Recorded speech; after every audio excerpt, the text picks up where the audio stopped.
Hello everyone, कसे आहात? Hope so मस्त मजेत असताल. आमचं आलं होतं आज एक पार्सल आणि पार्सचा ते खोलण्यासाठी आटोकाट प्रयत्न चालू होता. कारण त्याला वाटत होतं त्यात आहे त्यासाठी काहीतरी. पण त्यात होते हे फ्रीजचे कंटेनर.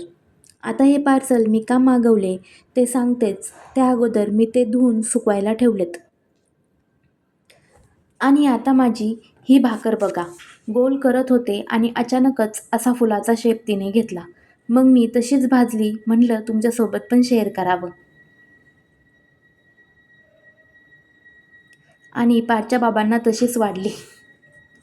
चला आता माझा फ्रीजचा पहिला लूक बघा. सारखं भाजीपाला पिशवीमध्ये ठेवावा लागत होता आणि पार्थला आता फ्रीज उघडता येतं तर तो सगळा पसारा खाली घेत होता. म्हणूनच मी हे कंटेनर ऑर्डर केले मेशोवरून. ते पण अगदी फक्त 200 रुपयामध्ये.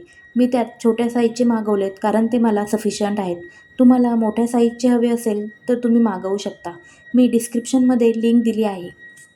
आणि मी यात मस्त सगळ्या भाजीपाला, फ्रुट्स भरले. पार्थसाठी नाही, पण पार्थमुळेच मी हे मागवले. कारण तो सारखा काही ना काही त्या पिशव्या खाली घेत होता. आता हे कंटेनर त्याला उघडता पण येणार नाही आणि सहसा तो जास्त पसारा पण घालून ठेवणार नाही. या हिशोबाने मी मागवले होते आणि ते पण फक्त 200 रुपयात. आपले 200 रुपये इकडे कसे जातील ते आपल्याला समजून पण येत नाही. मी आता यात व्यवस्थित सगळा भाजीपाला रचून ठेवला आहे आणि फ्रुट्स पण घातलेत. आणि हा माझ्या फ्रीजचा नंतरचा लूक कसा वाटला कमेंट करून नक्की सांगा. भेटूया पुन्हा. तोपर्यंत टेक केअर. Bye bye.